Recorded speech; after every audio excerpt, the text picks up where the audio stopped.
I worked the night shift as an officer. It was about a year ago. I was 35, doing this job for over 10 years. The quiet hours didn't bother me much. I needed the money for my family. It was just another normal night at the precinct. I sat at my desk, feeling the hum of the air conditioner. The fluorescent lights flickered above me. I've never stopped thinking about what happened that night. Around midnight, I got a tip. An anonymous call came in about a disturbance at an abandoned factory nearby. My heart raced. I felt curiosity and unease at the same time. I grabbed my flashlight and headed outside. The air felt still, almost too quiet. I walked over to the factory, taking slow steps. It loomed over me, dark and eerie, with broken windows and crumbling walls. I spotted strange markings on the wall as I entered. They looked fresh, but that place had been abandoned for years. I didn't think much about it then. On my way back to the car, I turned for one last look at the factory. The marks were still there, but when I got close again, one of them was gone. I felt a chill run down my spine. Something didn't feel right. I hurried back to the precinct, trying to shake off the unease that settled in my gut. Maybe it was just shadows playing tricks on me or being tired from the long shift. The next few nights were even stranger. I started getting calls from untraceable numbers. All I heard was static on the other end. Each time I answered, my heart raced again. I wanted it to be normal, but it never was. Then came the shadows. At first I thought I was imagining things. Something moved from the corner of my eye, always just out of sight. I told myself it was just the stress. Then my confidential files started going missing. Old case files. Files that were never solved. After a while, I wondered if I was losing it. Each night I felt a growing dread. One evening, while working late, I saw something in the corner of the room. A figure standing there, watching me. I froze, heart pounding. "Is someone there?" I called out. No answer. I blinked and the figure was gone. My mind raced. Maybe I was just exhausted, or maybe my eyes were playing tricks on me. I couldn't shake the feeling that something was wrong. I glanced at the empty chair beside me. Was I really alone? Then I heard a voice whisper my name from behind me. I turned around, but no one was there. The air felt thick around me. It wasn't just the darkness. I wanted to leave, but I felt paralyzed in my seat. I looked back at my desk, all those missing files, the calls, the figure, and that voice. I was scared. I thought it was all connected to that factory. What had I stumbled into? I wouldn't sleep at the precinct again. Whatever lived in the shadows wasn't done with me yet. The nights were getting worse. Each shift felt heavier than the last. I tried to busy my mind with routine tasks, but it was useless. The anxiety gnawed at me. Before, the precinct felt like home. Now, it felt like a cage. The absence of sleep was turning my thoughts cloudy. I couldn't focus. One night, I decided to dig deeper into the missing files. I thought maybe I could find a clue. I pulled out the loose papers from old cases that had somehow slipped through the cracks. The names flickered like ghosts in my mind. As I scanned through them, something caught my eye. A name I recognized, Lucas Trent. He had gone missing years ago after a fire at the factory. I shivered. It seemed too coincidental. I grabbed my flashlight and made my way to the back room where the files were stored. My heart thudded with each step. I took a deep breath, steadying myself, pushing the nagging dread away. I needed answers. The flickering lights made everything feel surreal, as if reality warped around me. While sorting through boxes, I stumbled upon a dusty folder tucked away on a high shelf. It bore no label. With shaky hands, I pulled it down and opened it. Inside were reports, notes, and photographs of the factory. The last few pages were filled with strange symbols, almost exactly like the ones I saw on the wall that night. They sent a shiver down my spine. That's when I saw it. A photograph of a group of people standing in front of the factory, faces smudged and unrecognizable. But in the middle, there was a figure. No more than a silhouette, but it looked oddly familiar. My breath hitched in my throat. The hair on the back of my neck stood up. I squinted, trying to make sense of it. I felt as if the figure was staring right back at me. The phone rang, shattering the silence. I nearly jumped out of my skin. It was that same untraceable number I had learned to dread. My hands trembled as I answered, voice barely a whisper. Hello? Static. Just static. My stomach lurched as I hung up, heart racing, feeling like I was losing control. I should have left then. But as I put the folder back, a noise echoed from the shadows behind me. Is someone there? I called out, my voice quaking with fear. A shift, a moment where the air pulsed with tension. I turned slowly, flashlight aimed into the darkness. Nothing. But I wasn't alone. I felt it. The weight of a presence pressing in around me. My heart raced as I backed away, wanting to escape but feeling trapped. I needed to get out. I turned to the door, but it was too late. The lights flickered and went out. I was engulfed in darkness. I fumbled for my flashlight, but it was dead. Just silence filled the air. Then, amidst the quiet, I heard a whisper. You shouldn't have come back. The voice was cold and sinister, sending ice through my veins. My pulse quickened as I realized I was standing just a few feet away from whatever was lurking in the dark. I had to get out. I had to know what was going on. But that was the last thought before everything went black. I came to with a start, gasping for air. My surroundings were still engulfed in darkness, but the cold pressure I'd felt moments before was gone. My mind raced. Had I imagined it? As my eyes adjusted, I could faintly make out the shape of the boxes around me. I blinked, struggling to shake off the disorientation. Focus, I whispered to myself. The silence was suffocating, and I felt an overwhelming urge to flee. I scrambled to my feet, muscles stiff and trembling, and reached out for the door. I turned the handle, but it wouldn't budge. Panic surged through me. Help! Anyone! I shouted, though I knew the precinct would be empty at this hour. I pounded on the door, but the sound echoed back, mocking my desperation. Then, there was a faint light, a glimmer from the corner of my eye. I turned toward it, feeling an inexplicable pull. The light danced like a flickering candle, glowing amid the shadowed room. Curiosity outweighed my fear. I crept cautiously closer, heart pounding each step. As I approached, I saw it was emanating from beneath a pile of old case files. My hands brushed the papers aside, revealing a small lantern, a battered thing, but it worked. I turned it on, and the warm glow filled the space, casting flickering shadows on the walls. That's when I noticed a folded piece of paper tucked beneath the lantern. I recognized the handwriting. My stomach twisted. It was my partner's. Mark had worked the case on the factory fire before I joined the precinct. I read the note, heart racing. Meet me at the factory tonight. I found something. It's urgent. Don't tell anyone. The note sent alarm bells ringing in my head. What had Mark discovered? Why hadn't he mentioned it to me? I felt a mix of frustration and fear. I needed to know what was going on. If Mark was in trouble, I had to help him. I snatched the note and dashed out of the back room. The sounds of my shoes echoed in the empty hall as I made my way to the exit. I strained my ears for any sign of life. Nothing. The precinct felt emptier than it ever had before. When I stepped outside, the cool air hit my cheeks like a wake-up call. I stared at the dark street ahead, mind racing with thoughts of Mark and that factory. It was bad enough he was keeping secrets. Now I was questioning his safety. With a mixture of determination and dread, I started down the road toward the factory. Each step felt heavier than the last. The thought of what might be waiting for me made it hard to breathe. Still, I couldn't turn back. I needed to find out what my partner had uncovered. As I approached the factory, its dark silhouette loomed against the moonlit sky. I remembered all the stories about it.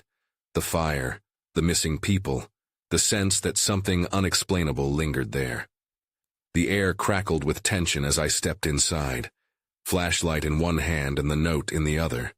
Then I heard it. A soft rustling, like someone else was here. I froze. The factory was alive with sounds I couldn't identify, twisting my nerves. I called out, my voice trembling. Mark! Silence fell over the factory. I took a cautious step deeper inside. Suddenly, A loud crash echoed behind me. I turned, heart racing, but saw nothing. Only shadows danced in the corners of the dimly lit space. I had to keep going. I had to know what was there. But as I ventured further, dread began to set in. I was not alone. I pushed on deeper into the factory, the beam of my flashlight shaking as I moved. Each step felt like a test of my courage, muscles tense and ready to bolt at the first sign of danger. The rustling noise returned, more distinct now. It came from the back of the factory where shadows clung to the walls like cobwebs. "Mark!" I called out again, my voice barely above a whisper. No response. Just that eerie silence, the weight of it pressing down on me. I felt foolish for calling. What if it wasn't him? What if it was something worse? I forced myself to take a few more steps forward. My heart raced. There had to be someone in here, someone who knew what Mark had uncovered. Suddenly a sudden crash erupted again, the sound unmistakably close. It jolted me from my thoughts and fear clawed at my chest. Then I saw it, a flicker of movement out of the corner of my eye. I turned, the beam landing on a tall figure standing near a broken window. My breath caught in my throat. The figure was silhouetted against the moonlight, too shadowy to make out their face. I took a step back, heart pounding. "Who's there?" I called out, trying to draw strength from my voice. The figure didn't move. A knot of dread hung in the air between us, thick enough to cut with a knife. I could feel the fabric of the scenario changing, the atmosphere turning heavy with unspoken tension. I slowly raised my flashlight, feeling my palms damp with sweat. Before I could say another word, the figure stepped forward, revealing more of their face. It was a man, but not Mark. His features were hard, unyielding, a stranger wrapped in shadows. My instincts screamed at me to turn and run. "Looking for someone?" he asked, the words dripping with an unsettling coolness. I swallowed hard. "Mark, I'm looking for my partner." A smirk creased his lips, but his eyes remained cold, almost lifeless. "He's busy." "What do you mean?" I edged closer, the flashlight trembling in my grip. "Where is he?" He gestured toward the far end of the factory, where broken machinery lay scattered like bones. "Why don't you go see for yourself?" A chill raced down my spine, and the gnaw of unease blossomed into a full-on panic. I hesitated, glancing in the direction he'd pointed. A maze of debris and darkness awaited me. "Maybe you'll find him," he continued, his voice low. "Or maybe you'll find something much worse." The echo of his words bounced around the factory, drowning me in apprehension. My mind spiraled, imagining all the possibilities of what lay ahead. I needed to decide. Maybe if I ran now, I could still escape whatever was lurking in the shadows. But if Mark was in danger, I couldn't leave without finding him. Then everything went dark. The lights above exploded, filling the room with crackling sounds and darkness that swallowed the last remnants of light. I couldn't see anything. Panic clawed back, choking me as I stumbled blindly, trying to regain my bearings. I heard a door slam somewhere in the distance, a rush of footsteps echoing through the void. I felt the tingle of adrenaline surge through me. I wasn't alone. Whatever had been lurking was moving now, closing in. I started to call out for Mark again, but the words died in my throat. There was no telling what else was in here with me. I could only think of one thing. I had to find Mark, before I became just another shadow in the darkness. I fumbled in the dark, my hands skimming over cold metal and greasy surfaces. The factory felt alive now, every creak and groan echoing against the walls. I could almost hear the whispers of ghosts from the assembly line, each one lamenting old secrets. "Mark." My voice broke the silence again, desperate and strained. Fear gripped my throat like a vice, and I reminded myself that I couldn't lose focus. I took a deep breath, pushing through the suffocating darkness. I didn't know how far I could go in complete blackness, but I was determined to uncover the truth.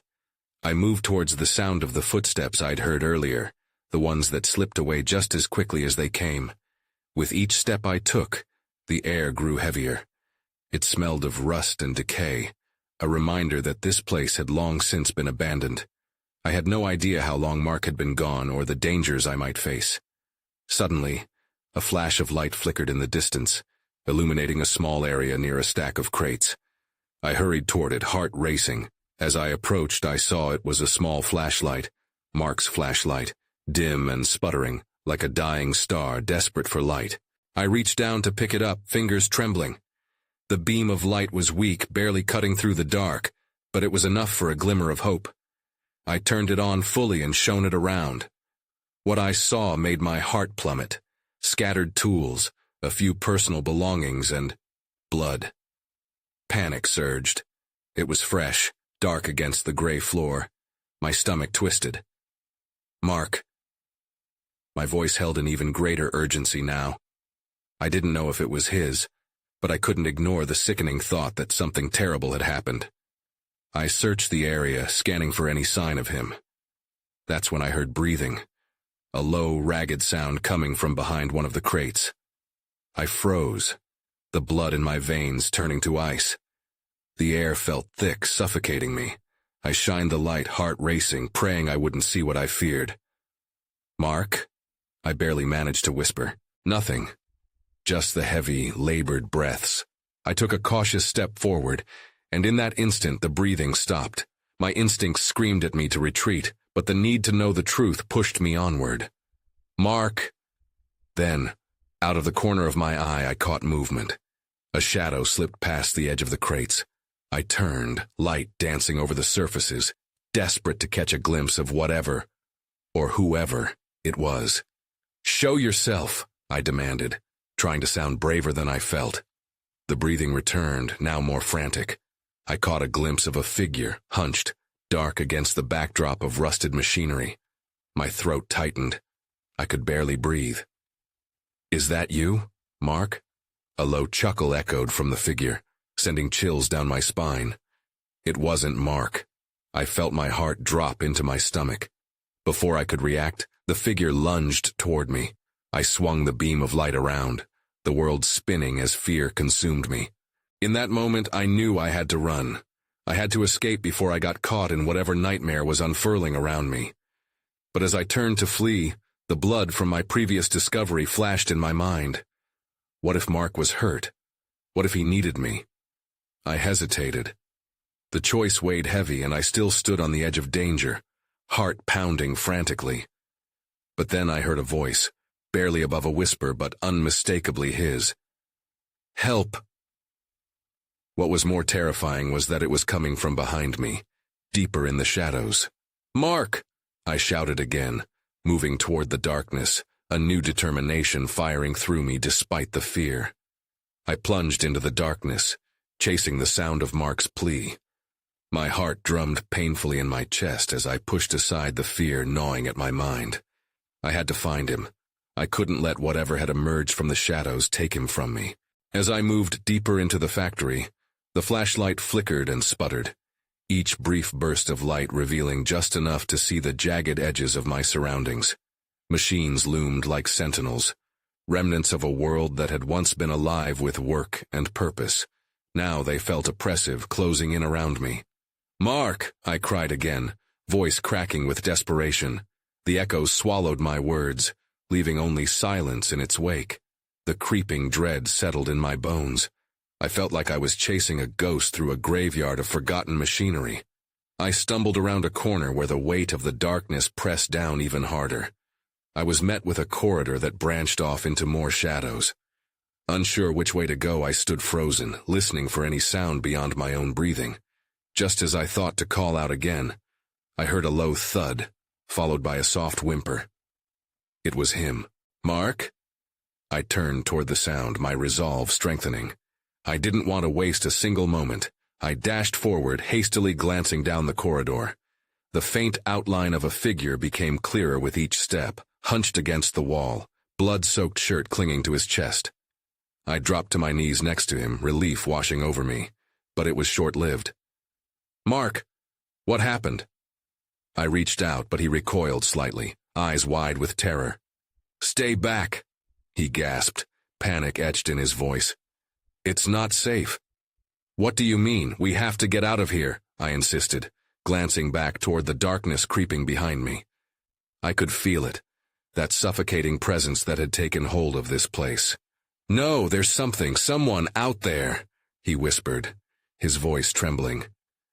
I heard it coming, it was looking for me. I shifted closer, trying to help him up, but his body trembled. Mark, you're hurt. I need to... No, he interrupted, his urgency cutting through my concern.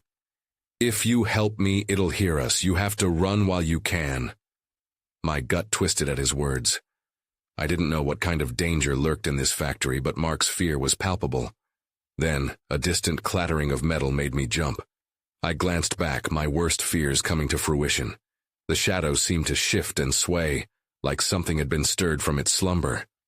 Please, Mark pleaded, his eyes glossy with pain. You need to go. I can't leave. The decision loomed large over me. Would I leave him here and risk him being taken? Or would I stay and face whatever threat was coming? Just then, I heard another sound. A low, grating noise accompanied by echoing footsteps. That was it. The darkness shifted once more. My instincts kicked in. I won't leave you, I shouted over the noise, but before I could even finish my sentence, the lights above flickered wildly before plunging us into total blackness. In the pitch darkness, my heart raced. I could hear something. No, someone getting closer. And then, unmistakably, I felt a hand clamp down on my shoulder from behind. Run! Mark screamed, the terror in his voice snapping me into action. I lunged forward, adrenaline taking control as I raced down the corridor, the cold grip of the unseen thing still lingering against my skin. But as I ran, one question clawed at my mind. What had we awakened in the shadows? I bolted down the corridor, my breath hitching in my throat as I zigzagged through the maze of old machinery. The darkness felt alive, swirling around me, feeding off my panic. I couldn't shake the feeling of being watched, drawn to whatever lurked in the depths behind me. The echo of Mark's voice still echoed in my mind, urging me to escape. Run! I chanted silently, willing my legs to move faster. My flashlight flickered again, casting wildly swinging beams against rusted metal surfaces. Each flash revealed a desolate scene. The remnants of machinery lay abandoned, their former usefulness lost to time. Then I heard it. A rasping breath, low and sticky, like something scraping against the very fabric of the night. I stumbled, almost losing my footing, and pressed against a wall, chest heaving. I had to listen. There were two noises now, my own frantic heartbeat and the unsettling sound of movement growing closer. I dared a quick look down the way I had come from. The shadows seemed to shift, bulging and warping unnaturally. A figure emerged, barely outlined against the nothingness. My throat tightened. It was too big, too menacing. Sensing its bloodthirsty gaze slide over me sent chills down my spine. I couldn't go back to Mark. Not like this. I have to find help, I whispered aloud, surprising myself. Clenching my jaw, I forced my feet to move away from the wall and deeper into the factory. After a few more frantic strides, I reached another cross-section. The corridor branched out again, but I couldn't shake the feeling that any choice I made could lead me straight into danger. I looked left, then right, weighing my options. That's when I caught a glimpse of something on the ground, dried streaks of dark red leading one way. My stomach churned. This felt like a trap, but I had to know. I followed the blood trail, moving with a mix of dread and determination. It turned further into the shadows, finally leading to a door half ajar at the end of the hall. I hesitated at the threshold, the darkness beyond swallowing all light. Just as I reached for the handle, an earth-shattering rumble erupted behind me. I spun around, heart racing, and saw the figure emerging from where I had just escaped, and this time, it was closer. Much closer. In sheer panic, I yanked the door open and stumbled into the room. The hinges squeaked in protest, an unsettling sound that echoed through the silence. Inside was a small, cluttered office covered in dust, remnants of files strewn everywhere. I could barely focus. My mind was clouded with dread. Then I saw it. A single flickering bulb hanging overhead sparked to life, casting the room in a sickly yellow light. Papers danced across the floor, revealing charts and images of old factory operations. But they were not just work-related. Some were scrawled with frantic notes, sketches of twisted figures I couldn't comprehend. I froze, mind racing with revelations. The factory wasn't abandoned. Someone had been watching, studying this place. I reached for a piece of paper, the words, "Not safe after dark," scrawled across it, when I suddenly heard a low growl rumble from behind me. And then I turned, but this time I wasn't just facing the shadows. It was hungry. Whatever had been hunting Mark was now right in front of me. The creature stood before me, its eyes glinting in the dim light like two shards of glass. It was grotesque, its form a twisted blend of sinew and shadow, ready to pounce. I felt my breath quicken, and for an agonizing moment, I was frozen, staring into the abyss of its predatory gaze. "Please," I whispered, more to myself than to it. My instincts screamed at me to run, but my feet felt glued to the ground. Then, as if sensing my fear, it shifted, muscle and bone groaning as it took a step closer. The shadows writhed around its form, making it look even larger, more intimidating. I shook my head as if that would clear the fog of terror. I needed to think, faster. I scanned the room hoping for something, anything that I could use to defend myself. My eyes landed on a rusted metal pipe propped against the wall. It was heavy, but it could help me keep the creature at bay. As it lunged forward, I dove for the pipe, seizing it just in time. The creature's claws slashed at the air where I'd been standing a heartbeat earlier. I swung the pipe wildly, making contact with its side. It howled, an unearthly sound that echoed off the walls and made my skin crawl. Surge of adrenaline kicked in. I darted toward the door, clutching the pipe like a lifeline. I could hear it scrambling back, but I didn't want to risk looking over my shoulder. Instead, I forced myself through the doorway, slamming it shut behind me. The sound reverberated in my ears, but I wouldn't linger. I had a fleeting moment of victory. Heart racing, I found myself in yet another hall, the same darkness closing in around me. But now, with the adrenaline pushing me forward, I focused on escaping rather than lurking in paranoia. I started moving, the pipe still gripped firmly in my hand. Then, without warning, the lights flickered and went out completely. My heart sank as I stumbled, feeling my way along the damp walls. Each breath echoed in the silence, which now felt even heavier. I could hear distant scuttling, a reminder that whatever was hunting me wasn't far behind. I cursed under my breath. I couldn't stay here, not without light. Gritting my teeth, I forced myself to keep moving, feeling every surface and every shadow along the wall. I had to find a window or another exit. A flicker of light caught my eye down the corridor just ahead. I squinted, praying I wasn't imagining it. I took a cautious step forward, inching toward the glow, desperate for a way out. With every step, the eagerness to be free filled me with a mix of hope and dread. As I drew closer, the light pulsed, revealing something etched on the wall in bright white. It looked like a warning. My heart sank again as I could hardly make out the words. Not everyone makes it out. Before I could process what it meant, a hiss behind me erupted like a warning shot. I turned just in time to see the creature emerge from the darkness, its predator's grin showing sharp teeth glistening in the faint light. Time slowed as I realized I had nowhere to go. I was boxed in. "Why won't you just leave me alone?" I shouted, racing to call upon any scrap of courage left inside me. As I took a defensive stance, readying the pipe, I couldn't shake the feeling that whatever happened next, I was about to discover something far worse than I had ever expected.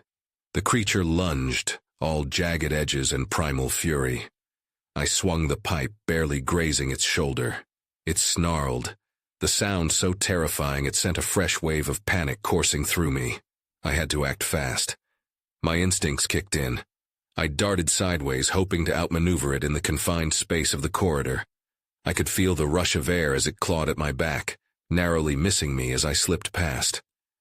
I needed to get to the end of the hall where I saw another door, perhaps another chance at escape.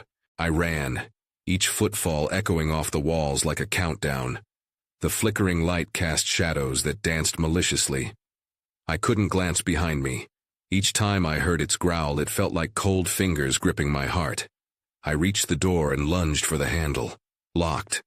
My stomach dropped, but I didn't have time to panic. There had to be another way.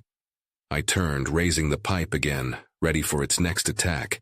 Just as I did, a terrible realization struck me. The shadows around me were thicker, like they were alive. They slithered along the walls, reaching out as if they wanted to consume me. I could feel the dread pooling in my chest. Could it be possible that there were more of them? A sharp pain exploded in my leg as the creature leapt, sinking its claws into my calf. I screamed, instinctively swinging the pipe and landing a solid blow to its skull.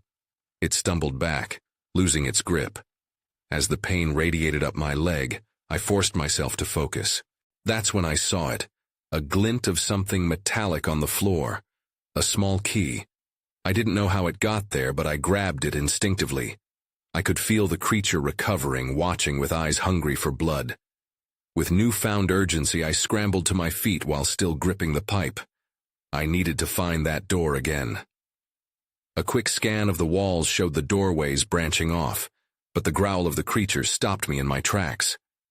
It was coming, its persistence unyielding. Panic surged within me as I scanned for another way out. Then I spotted another door a few feet away, wide open. It was my only chance. I dashed for it, ignoring the burn in my leg. As I crossed the threshold, I was met with a sudden rush of wind and the smell of damp earth. I stumbled into what appeared to be a stairwell leading downward. I glanced back, heart hammering. I was in the dark, but I didn't have time to think. I descended the stairs, hoping to gain distance from the creature. The concrete steps felt slick beneath my feet. Each step was a leap into uncertainty. I could still hear it behind me, howling in frustration. Suddenly, the ground beneath me shifted. I lost my balance and tumbled down the last few steps, landing hard on the cold floor below. I sat up, dazed, hot tears prickling at the edges of my vision. I needed to regroup. As my eyes adjusted to the dim light, I realized I was in a long, narrow hallway lined with doors. Heavy, old doors that looked like they hadn't been opened in years. A loud crash echoed behind me, and I scrambled to my feet again. I could already feel the darkness closing in, and I knew I had to make a choice. Before I could think, I just picked a door and flung it open. To my shock, it revealed a blinding light that poured out as if the room itself were alive. I hesitated. What if it was a trap? But before I could decide, I heard it again. A ghastly growl, closer this time. There was no turning back. I stepped into the light, but nothing could prepare me for what I would find inside.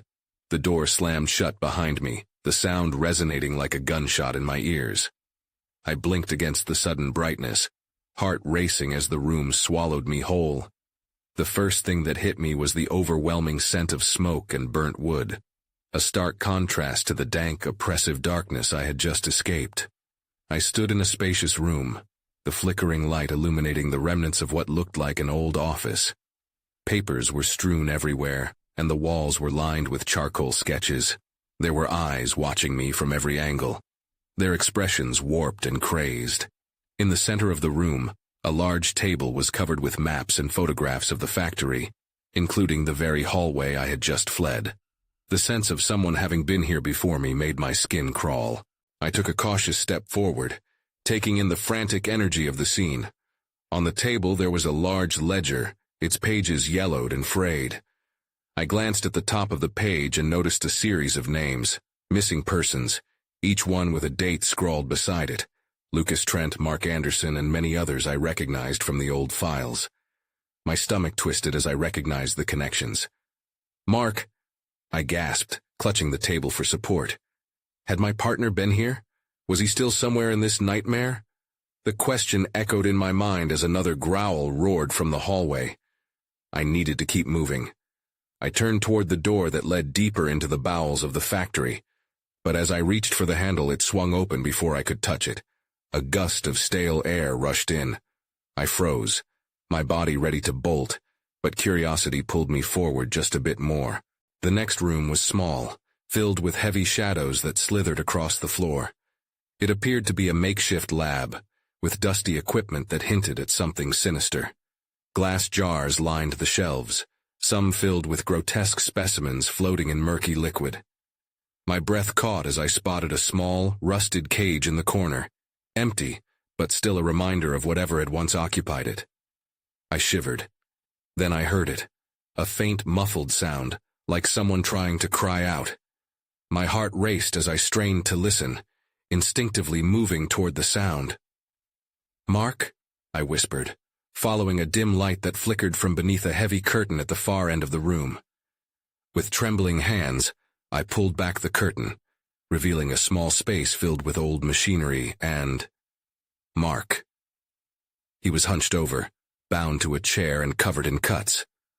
I rushed to him, but I skidded to a halt at the sight of something dark and formless hovering just behind him. The creature. It turned its menacing gaze on me and I froze in place. "Stay away from him!" I shouted, trying to summon the courage I felt slipping away. The creature snarled, a sound that echoed through my bones. It was becoming clearer now. It was a manifestation of all the fear and regret that had been forged in this factory, but possibly a prisoner as much as the others. "Run!" Mark gasped, his voice raw and strained. The words jolted me back into focus. Without thinking, I lunged at the creature, swinging the pipe again, but this time it felt weak against the dark energy it exuded. As I made contact, it let out a pained howl that echoed through the room, causing the walls to vibrate. Time seemed to slow as it staggered back, momentarily distracted. That was my chance. I rushed to Mark, fumbling with the ropes binding him. "Hold on. I'll get you out." I strained, feeling the icy tendrils of the creature creeping in on me again. Before I could finish, the lights flickered violently as the air grew thick with urgency. Suddenly, the entire place felt like it was coming apart at the seams. "Hurry!" Mark gasped again, eyes wide with fear. I forced the last knot free just as the creature lunged forward. In a heartbeat, we were on our feet, adrenaline overriding the pain in my leg. I dragged Mark behind me as we raced back into the office, hearts pounding as we moved toward the exit. I shoved through the door, stumbling into the light of the main hallway. The creature was close behind, growling and thrashing against the walls. I felt Mark's grip tighten, his breath hitching with every frantic step. If we didn't find a way out, we'd be engulfed in this horror together. "Go, get to the entrance," I urged him, but the fear in his eyes mirrored my own. Then, right before the final corner, I spotted what looked like an emergency exit sign flickering in dim light. Hope surged within me. I pushed Mark toward it while glancing back to see the creature charging, darkness trailing behind like a storm. We reached the door just as it burst open. With one last push, we stumbled outside, gasping for fresh air as I yanked it shut. For a moment, the world outside felt blissfully still, reality contrasting sharply with the chaos inside. But that relief was short-lived. I knew the factory still stood, a monument to the darkness that lingered there. As we caught our breath, Mark turned to me, his eyes filled with confusion and fear. "What just happened? Did you see what it was?" I shook my head, still grappling with everything I had witnessed. "I don't know, Mark, but I can't shake the feeling that it's not over."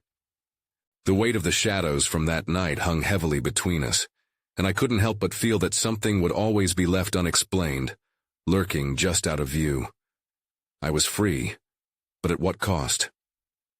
As we walked away from the factory, I stole a glance back. The structure loomed over us, dark and foreboding, and I knew I would never be able to erase those memories. Some questions would remain unanswered, and part of me would always wonder whether the terror lurking in the shadows would ever be truly gone.